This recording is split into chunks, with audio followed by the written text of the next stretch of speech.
hello students, welcome to our channel.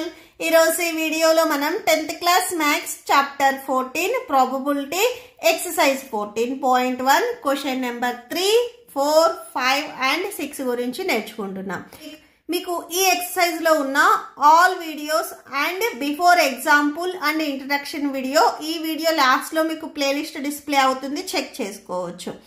So మన channel ఇంకా ఎవరైనా సబ్స్క్రైబ్ చేయకపోతే సో ప్లీజ్ సబ్స్క్రైబ్ చేయండి. అలానే నా వీడియోస్ మీకు నచ్చినట్లయితే లైక్ చేయండి. మీరు లైక్ చేసిన తర్వాత నెక్స్ట్ మీకు హైప్ పాయింట్స్ అని వస్తుంది, సో ఆ పాయింట్స్ కూడా మీరు క్లిక్ చేయండి. ఈ పాయింట్స్ వచ్చేసరికి టోటల్లీ ఫ్రీ, మీరేం మనీ పే చేయాల్సిన అవసరం లేదు.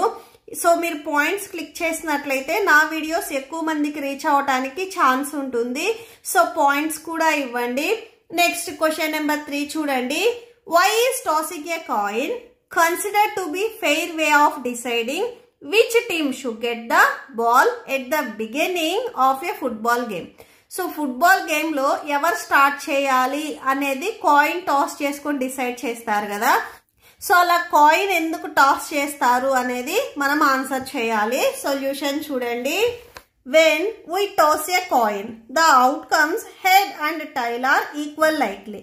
So the result of an individual coin toss is completely unpredictable.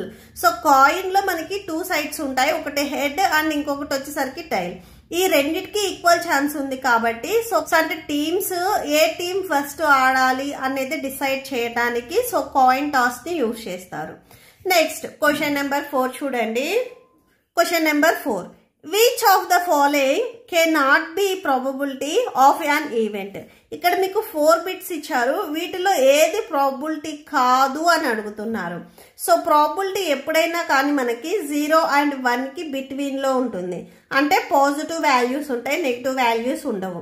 ఇక్కడ మీరు బి చూసినట్లయితే ఆప్షన్ బి -1.5 నెగిటివ్ లో ఉంది, అంటే ఆప్షన్ బి వచ్చేసరికి మనకి ప్రాబబిలిటీ ఈవెంట్ కింద కన్సిడర్ చేయము.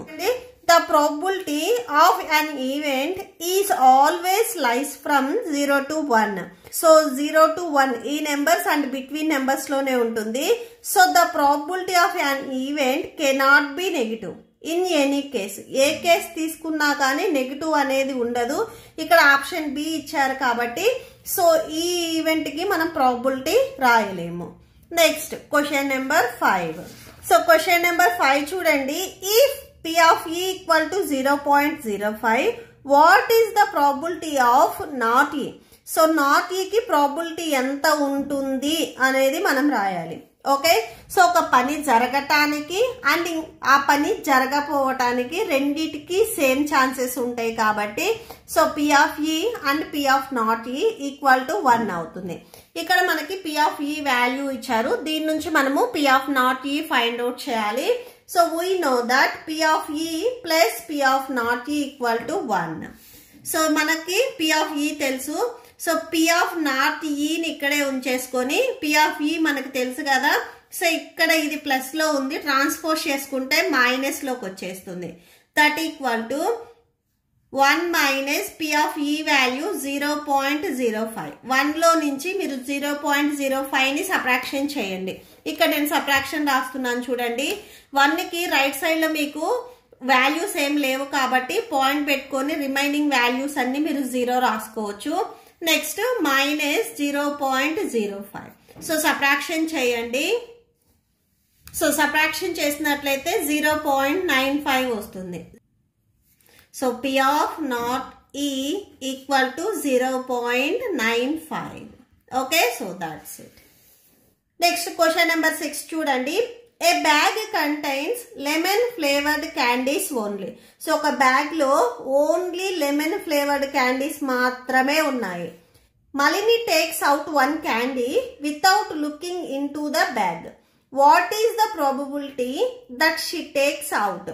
సో తను బ్యాగ్ లో చూడకుండా ఒక క్యాండీ తీసింది, అది ఆరెంజ్ ఫ్లేవర్డ్ క్యాండీ అవటానికి ఎంత ప్రాబబిలిటీ ఉంది, లెమన్ ఫ్లేవర్డ్ క్యాండీ అవటానికి ఎంత ప్రాబబిలిటీ ఉంది అనేది మనం రాయాలి. బ్యాగ్ లో ఇక్కడ ఓన్లీ మనకి లెమన్ ఫ్లేవర్డ్ క్యాండీస్ మాత్రమే ఉన్నాయి అని చెప్పారు. సో అప్పుడు ఆరెంజ్ ఫ్లేవర్ క్యాండీస్ లేనట్లే కదా. సో అప్పుడు ఆరెంజ్ ఫ్లేవర్ క్యాండీస్ వచ్చేసరికి మనకి 0 అవుతుంది. ఓకే, సో దీనికి సొల్యూషన్ చూడండి. Solution given bag contains lemon flavored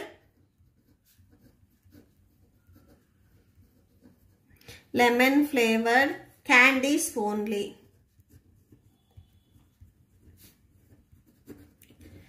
first bit and orange flavoured candy అని అడిగారు. సో ఆరెంజ్ ఫ్లేవర్డ్ క్యాండీ రావటానికి ఎంత ప్రాబిలిటీ ఉంది అని అడిగారు.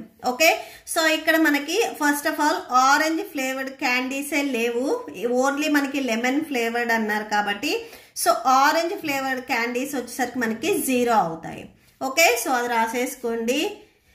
Number of orange flavoured candy, orange flavored candy, orange flavored candy, that equal to 0. Okay, so number of lemon flavored candy, so ikkada manaki lemon flavored candies kuda enta unnayi ante 10 or 20 or 30 anedi manaki ivvaledu kabatti so deenni manamu x ani teeskunnamu. Okay, so candies equal to x. Next probability రాసుకుందాము.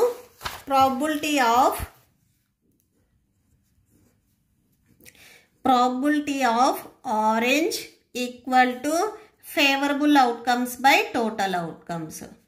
Favorable outcomes by total outcomes. So favourable outcomes ఇక్కడ మనకు oranges లేవు కాబట్టి so orange flavoured candy మనం 0 అని రాసుకున్నాము. So 0 by total outcomes, so total outcomes ఇక్కడ మనము x అని తీసుకున్నాం కాబట్టి సో బై x అని రాసుకోవాలి. So by x, 0 by x అంటే 0 వస్తుంది. So probability of orange that equal to 0. Okay, so next దీంట్లోనే second bit. So second one, a lemon flavored candy. So probability of lemon, so formula ఒకసారి రాసుకోండి. favorable outcomes by total outcomes. favorable outcomes by total outcomes. So ఇక్కడ మనకి given question లో lemon flavoured candies ఎన్ని అనేది చెప్పలేదు. So favourable outcome కూడా ఇక్కడ మనకి x అవుతుంది అండ్ టోటల్ అవుట్కమ్స్ ఆల్రెడీ మనం ఇక్కడ రాసుకున్నాము. సో x అని x బై x1s క్యాన్సిల్ చేసుకుంటే 1 వస్తుంది. Okay, so that's it. మీకు ఈ వీడియో నచ్చితే ప్లీజ్ లైక్ చేయండి, మీ ఫ్రెండ్స్కి షేర్ చేయండి అండ్ మన ఛానల్ని సబ్స్క్రైబ్ చేసుకోండి. ఇప్పుడు మీకు ఈ వీడియో లాస్ట్లో ఈ chapter playlist and next questions videos display అవుతే చెక్ చేసుకోవచ్చు. Thank you and thanks for watching.